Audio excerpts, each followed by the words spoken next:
As a vegetable gardener, there's nothing more frustrating and disheartening than sowing seeds and nurturing plants only to see them destroyed by animals. We were puzzled for years as to what was destroying our young plants, eating the leaves, and stealing the fruit. It wasn't until I captured the clandestine culprits, rats, on video that I was able to identify and focus our effort on dealing with the cause of the problem. Our first instinct was to set out traps, but since we have a dog and concerned about non-targeted wildlife, that we opted not to set out traps or bait to kill the rats. Over time, we developed a non-lethal humane strategy to control the rats and protect the vegetables in our garden. In this video, I will share this strategy, which includes habitat management, physical barriers, and ultrasonic animal repellents.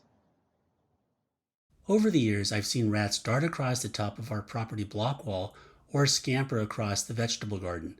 My suspicion is the rats nest in my Italian cypress trees, as rats are known for nesting in high treetop areas. My other suspicion is they nest along the same wall in my neighbor's yard, where there is loose junk where rats most likely reside. Given the establishment of the rat colony, we do our best to manage their habitat by keeping a tidy garden. This helps to prevent more nesting areas, for example, in wood and junk piles. Cleanliness in the garden also minimizes sources of food for rats. It's important to keep garbage cans tightly sealed, avoid bird seed spillage, avoid leaving pet food out, and cleaning up fallen fruit. We also make sure to immediately clean up droppings from our dog and other critters. Physical barriers like protective cages are a highly effective way of controlling damage to vegetables. Cages are a foolproof way to keep rats off vegetable plants. I make these customized cages from welded wire hardware cloth and zip ties. The hardware cloth is cut to the size of the plant and container. These cages also guard against other critters such as birds, possums, raccoons, squirrels, cabbage butterflies, and grasshoppers. Take a look at the difference between these three Brussels sprout plants. As you can see, this one looks really nice and healthy because it was protected with a wire cage. However, the one next to it wasn't, and you can see that most of the leaves have been taken, and that was caused by rats. I actually captured the rats on my video camera eating those leaves. And the one next to it, you can see that there are holes in some of these leaves, and that was caused by the caterpillars of the white cabbage butterfly. So I'm going to go ahead and make some protective cages to guard against the butterflies as well as the rats. Okay, let's go ahead and get started with making a protective cage. Here's the size pot that I want to make the protective cage for. The first step is take the measurement of the circumference, which is going to be the distance around the pot. So I have a tape measure here with some uh, duct tape.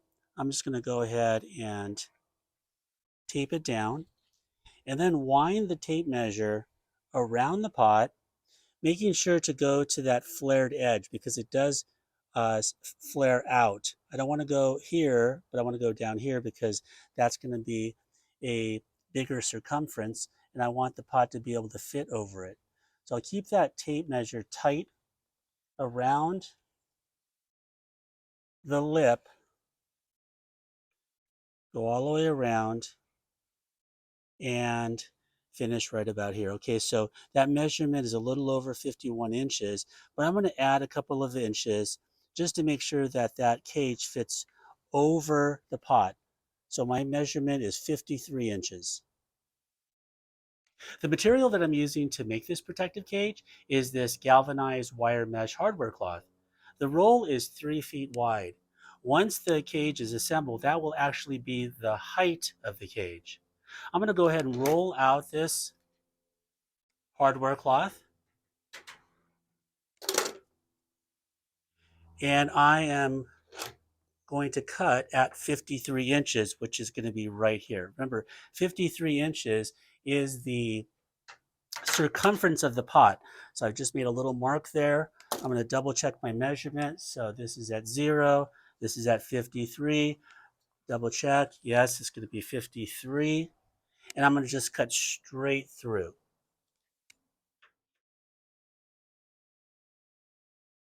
Okay, the next step is to connect the ends, and I'll be using the zip ties to connect the ends together.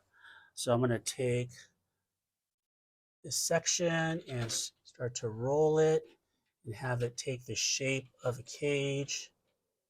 This makes it a little easier. Okay.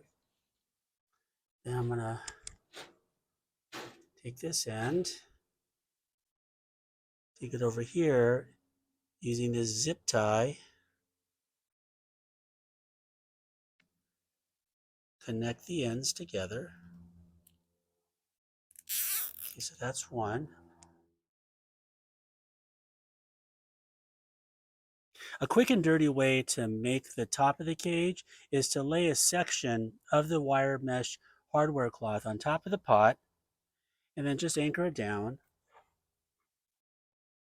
Take your snippers and just simply follow along the outside edge that you measured to when you made your circumference.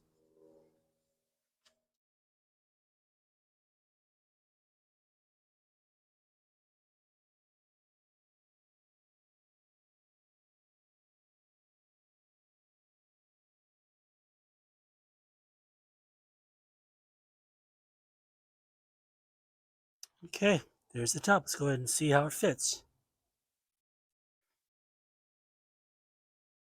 All right, let's see how this fits. Okay, it looks pretty good. So next, I'm going to take the zip ties and tie the top to the cage.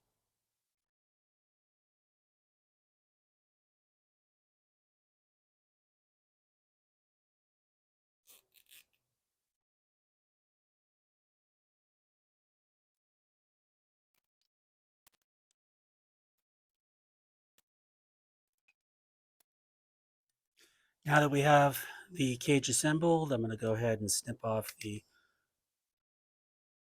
tag end of these zip ties.